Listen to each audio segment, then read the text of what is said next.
Dark Destiny.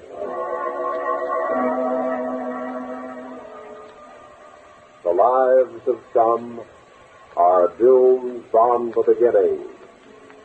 There are souls born beneath dark stars who must travel by strange and terrible roads to meet their destinies. This is the tale of one of these. The story we've called Masquerade.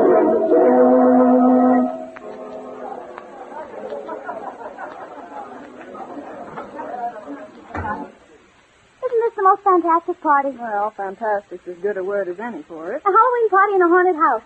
Gives me shivers just to think about it. Well, then, why think about it? Powder your nose and let's go see if we can pry our husbands away from Jerry Mason's bar. Oh, Jane, you're so hard-boiled. You're never impressed by anything. A mob of people dressed up in silly costumes, busily drinking someone else's liquor leaves me cold, darling. Well, it doesn't mean I think it's fun.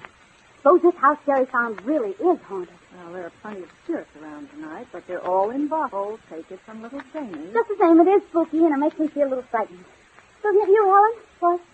Oh, what'd you say, Sally? I said, aren't you just a little bit frightened by this old house? Yes. Yes, I am. I'm not ashamed to admit it. For God's sake, Helen, you look as if you had the heebie-jeebies. You're as pale as if you'd seen a real ghost, instead of that silly-looking butler Judson dressed up in a sheet. Well, I wish Jerry never thought of this party. It's what, Helen? Nothing. I'm being silly. Let's go out and have fun. I didn't make this witch's costume to sit around in. I second the motion. Why waste time now, Helen? Especially since your husband will be here any minute. What do you mean by that? Oh, nothing. Except that I certainly couldn't have any fun if all my husband did was stand around watching me out of cold, fishy eyes, the way Carl watches you. Now, stop it, Jane. There's a party going on, remember? So let's go back to it. Oh, anyhow. Hey, what took you girls so long? Come on, Jerry's going to make a speech. All right. What do we got to lose? Yes, let's Come on, then. Let's wait for the speech, everybody. Organist, music, please.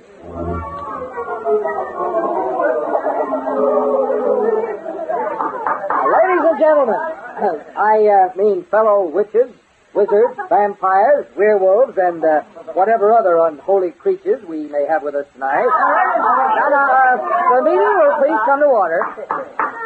I will now state the purpose of our gathering. Tonight is All Hallows Eve, better known as Halloween. Now, wait a minute. On Halloween, ghosts, witches, and uneasy spirits of all kinds are privileged to walk abroad. Vampires and werewolves may hold high holidays. The restless dead may step back from the great beyond and mingle with the living for a night. Isn't Jerry a freak? He sure is. Quiet now. We, the living, have long been remiss in our hospitality to the unfortunate spooks, whose only amusement is to go around on Halloween saying boo at people. So tonight, by way of making amends, we all invite all ghosts, vampires, poltergeists, or other invisible spirits to join us. Accordingly, I, as host, extend the full hospitality of Haunted Hall to all such otherworld inhabitants who may be in the neighborhood and wish to drop in. If any such are about, make yourselves at home. What's the matter, Helen? I felt so cold just then. What time is it? Carl ought to have finished with his business meeting and be here by now. It's not quite 10. He'll get here on time. When midnight strikes, we'll have a little seance. And then, if we have any ghostly guests with us tonight, we'll make them show themselves to us. But now let's have music. To suit the mood of the evening, all music has to come from the organ, which stood in the attic here for 40 years. And gave out ghostly chords whenever there was to be a death in the family. Organist, you ghostly chords, please.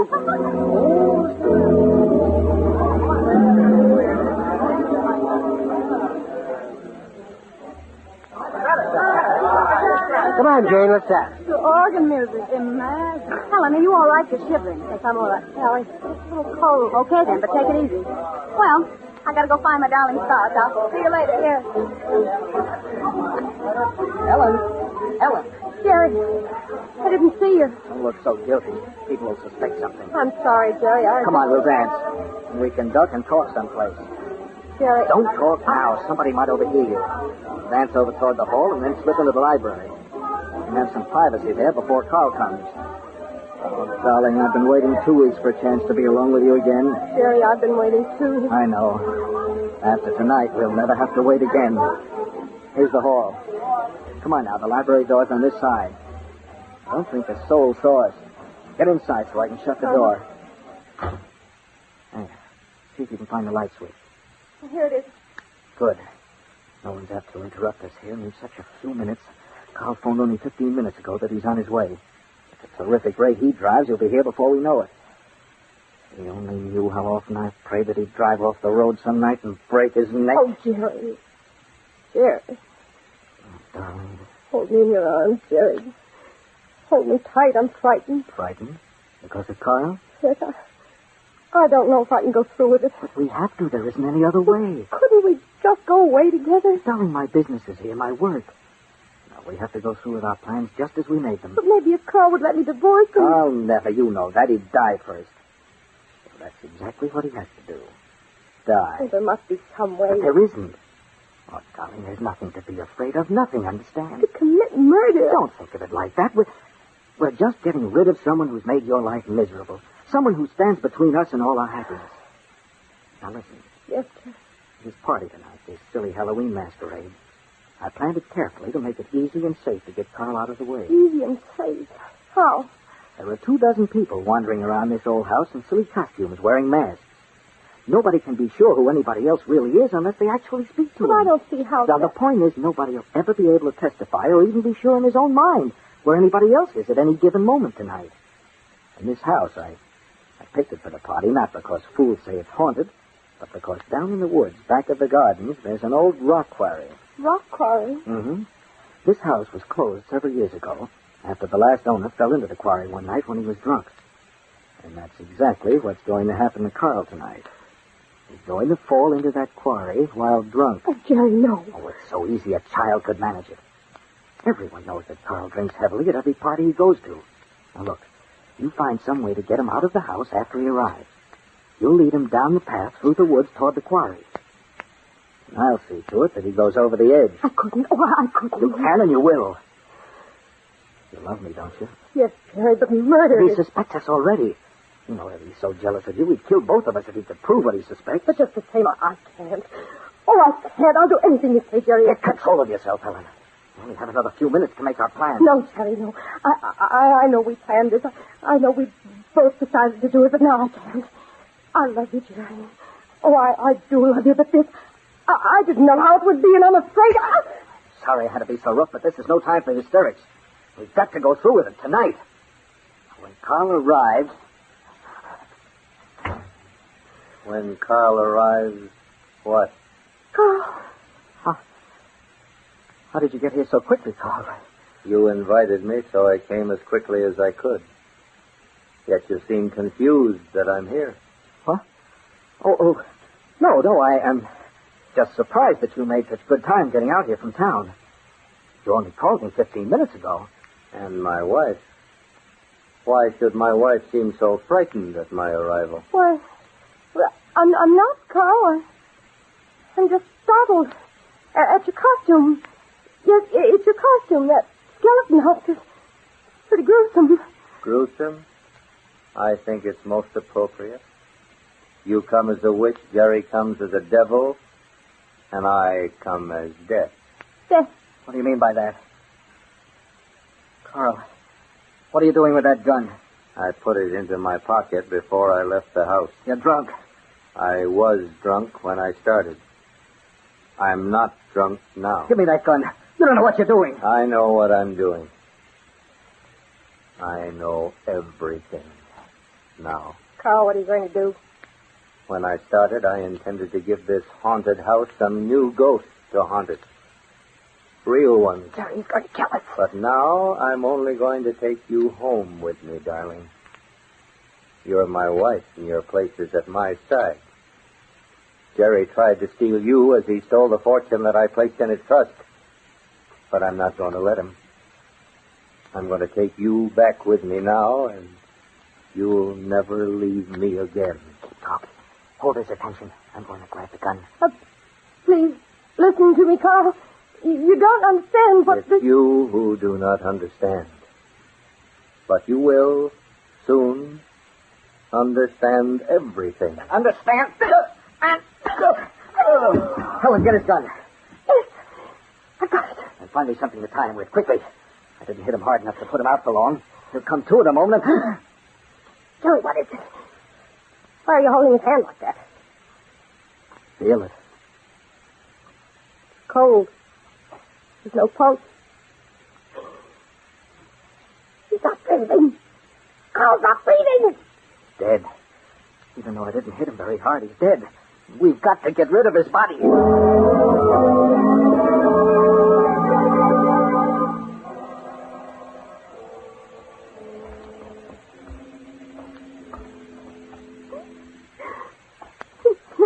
Go any further. You got to. It's only another 20 yards. I can't see. So dark. You can't stop now. We're lucky to get him out of the French windows. Across the lawn without being seen. We can't risk somebody stumbling on us. The moon will be coming out again any second. What is it now? Ranch. Never mind it. The edge of the quarry is just behind the next turn. Move slowly now. Feel your way with your feet. Are you standing on rock now? Yes. Yes, I am. Good. You can put his feet down. Carefully now, not too much noise. There, it's done. You killed him. You murdered him. Stop saying that. We are. He was going to kill us, wasn't he? It was just self-defense. Be careful. Don't move around. The edge of the quarry is directly in front of us. Moon's coming out. There, you can see down into it. So deep. Deeper, the better.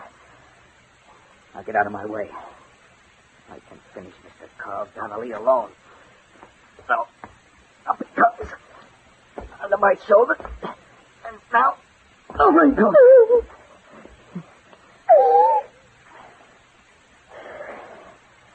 Well, it's all over. Except for the gun. Got to get rid of that. If we found it, would look suspicious. What do you do with it? In the middle of the quarry, there's a deep pool. It's going into that. There. It's in the pool. I heard it splash. Now, all we have to do is join the party again and act natural. In a little while, we'll pretend to worry about Carl and start looking for him, but we won't find him. Not tonight. That's natural. All we have to do is act natural. Stop it. Stop it, you hear me? You're going to act just as natural as I am because your neck is at stake, too. Unless we give ourselves away, nothing on earth can ever prove we're guilty. You hear that? Absolutely nothing on earth.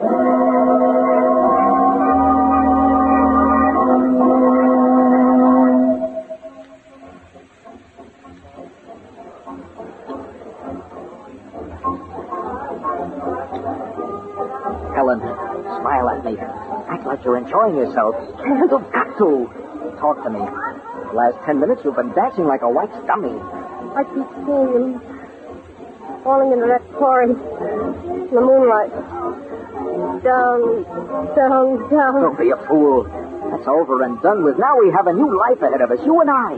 Think of that, don't think of him. I'm trying to, Jerry. I am trying to. But instead, I keep hearing him say this friend takes me home, keep me forever. And I feel as if his hands were still touching me. So cold, the way they were when he grabbed my wrist. You've got to get your mind off it. Look, come on over and join the gang. But remember, act natural. Jerry! Oh, Jerry, welcome, boy. Thanks, Roger. Everybody having a good time? Oh, it's just too spooky for words. Everybody says it's the most fantastic party they ever heard of, don't they, Jane? You used that word once, darling. Oh, you. What's the matter, Helen? Are you still cold? No, Sally, I'm all right. Well, darling, you're as white as a sheet. Your hands are colder than a polar bear's nose. Nothing's the matter with Helen. She's just cold. We were out looking for Carl. He seems to have wandered off somewhere. Ah, I didn't know he'd ever showed up. Oh, yes, he came in about an hour ago. He did? That's funny. We haven't seen a thing of him. I was looking for him, too. Of course he came in. Here somewhere. All right, so he's here somewhere. What of it? Why fly off the handle just because I said I haven't seen him? Well, because he is here.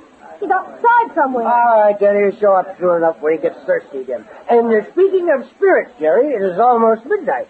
Time for that seance you said we were going to be treated to. Seance? Oh, you said if there really were ghosts around this house, we'd have a seance and make them show themselves. No. No, I don't like the idea either. Let's just forget it and come on, dance some more. No, we want a seance. Oh, no. We want to see a ghost. Yeah, we want a seance. We want to see a ghost. We want to seance. Want to see a ghost. No, stop it, here. What's eating you, Helen? You're about as much fun tonight as a corpse. She acts as if she'd seen a ghost already. Helen's just worried about Carl. All right, I promise you a seance and we'll have one. Good. Now, look, first we have to turn down all the lights. Then close all the doors and windows. Then everybody has to sit in a circle and hold hands while I invoke the spirit. All right, we'll attend to everything. You get your charms ready. Come on, Janie, let's get going. Hey, everybody, we're going to have a seance. Jerry, you mustn't do this. I've got to, don't you see? I've got to act natural. I can't do anything that would arouse any suspicion. But suppose you should really... Helen, snap out of it. This is all just make-believe, just a game I'm playing to keep those silly fools quiet. No one can materialize ghosts. Look, all I'm going to do is mumble a few nonsensical words and then say it wouldn't work. Now, come on, everybody's waiting. All right, Jerry. Lights down, doors closed, everybody in a circle, holding hands. Now, go ahead with the mumble jump. Sit here, Helen. Now, silence, please. Silence. No one must move or speak. The circle of clasped hands must not be broken. Is that understood? Then music, organist.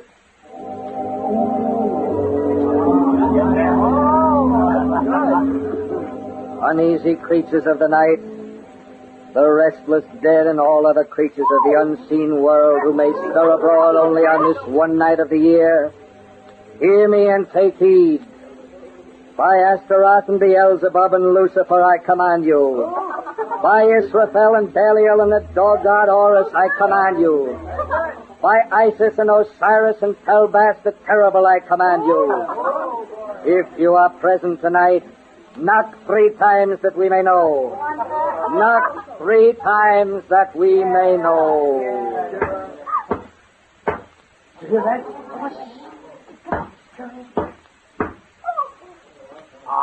Oh, it's just somebody at the door. I'll open it, Jerry. No, I'll do it. What? Oh, it's you, Judson. I beg pardon for interrupting, sir, but supper's being served and is everything is Thanks, Judson. We'll be in a moment. Very good, sir. I'm sorry, folks. The seance seems to be a washout, but anyway, you can all eat now. You say eat, leave me to it. If any ghost wants me, you can have me take. Oh, Roger, come on, I'm sorry. Jerry, just a minute. Yeah? Helen looks all in. Maybe I better take her outside in the air for just a few minutes. Thanks, Sally. Look, you go on in with the others. I'll look after Helen.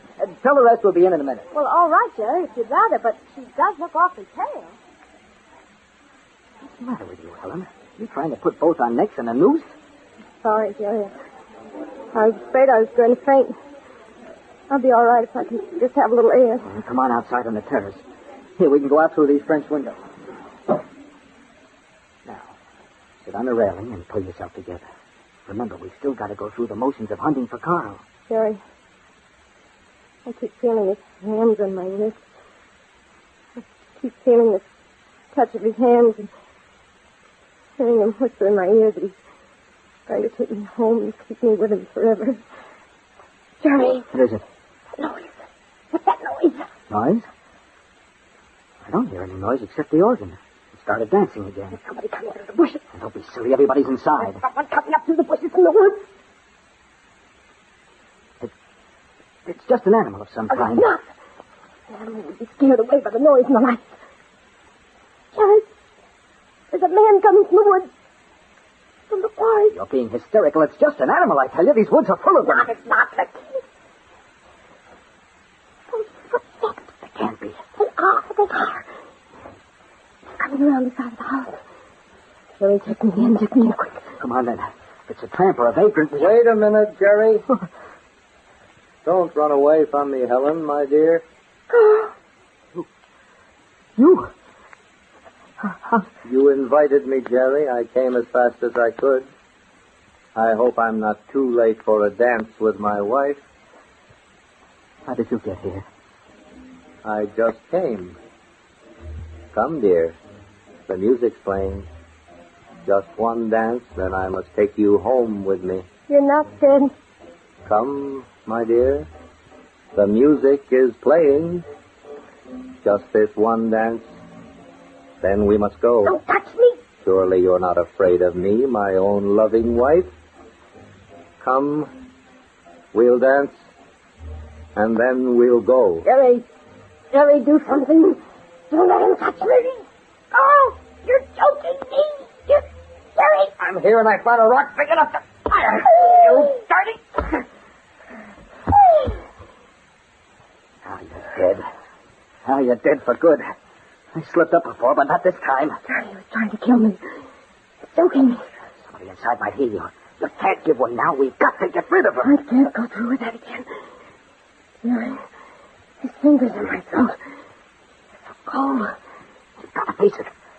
Obviously, he was only unconscious when we thought he was dead, and he was so thoroughly soaked with alcohol that the fall into the quarry didn't even hurt him. He must have recovered and climbed out somehow without knowing what had happened and came back. That's what happened. That's what must have happened. But he won't come back again. I couldn't go through those woods. They're going now. You don't have to. We'll be seen. Gotta think of something else. I have it. Where's Carl's car? His car? Yes, Carl's green roadster. I don't know. I don't see it. It should be over there, parked with all the others. He certainly came in it. He isn't there. Then we'll have to use my sedan. It's down there at the end of the terrace. Go on, open the rear door. What are you going to do? We'll see, quick.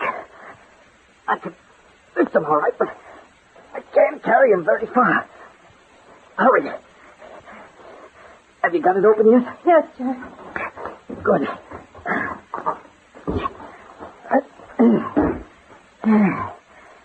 There. I'll get in the front seat. Do as I tell you. You haven't any time to waste. Come on, get in. But Jerry, It'll cost me the car, but it'll be worth it.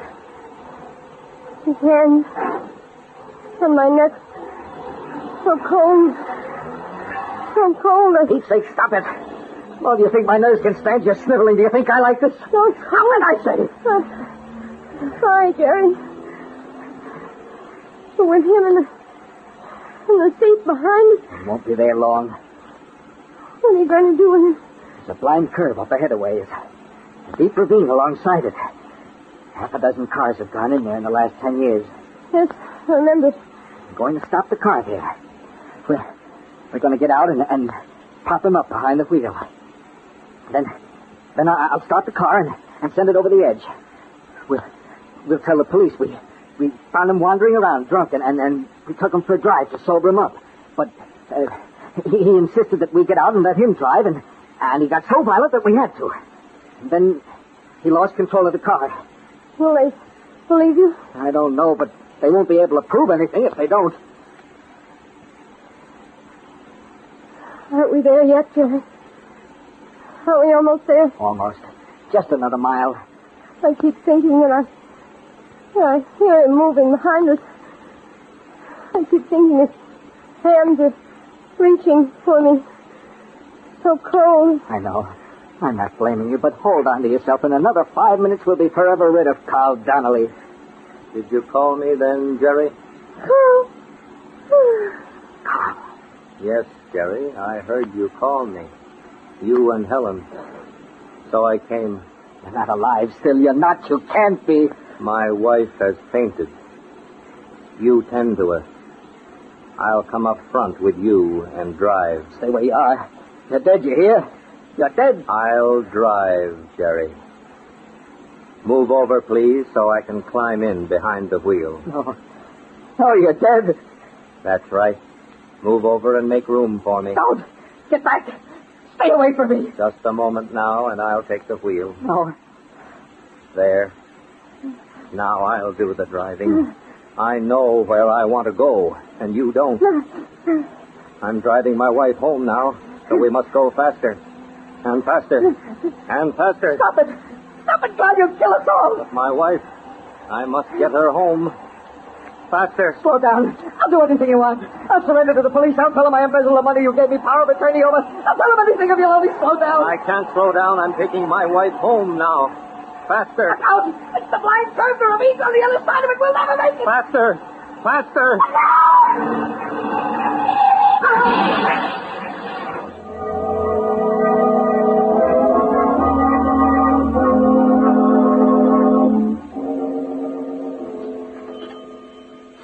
Hello? Hello, Sergeant Myers? This is Johnson reporting. Yeah, again. It's been a busy night. It's a sedan this time. Went over the edge of Blind Curve a little while after midnight. The dashboard clock stopped at 12:25. That's right. I found it 20 minutes ago. 2 people in it, a man and a woman. Yeah, both of them. Worst case I've seen yet. Car must have been doing 90 when it went over.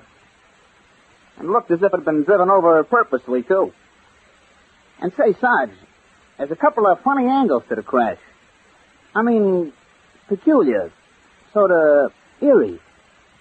One is, they were both in costume. Like that other stiff we picked up earlier tonight. Uh-huh. A witch's costume and a devil's suit. But get this, Sarge.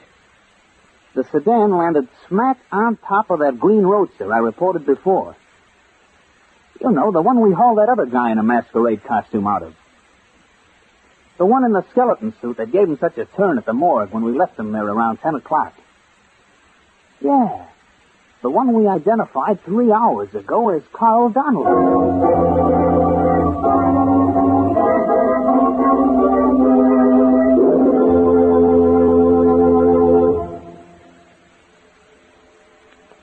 Just listen to Chapter 8 of Dark Destiny, a series of dramas about those unfortunate ones among us whose lives are doomed from the beginning, who travel by strange and terrible roads to meet their destinies.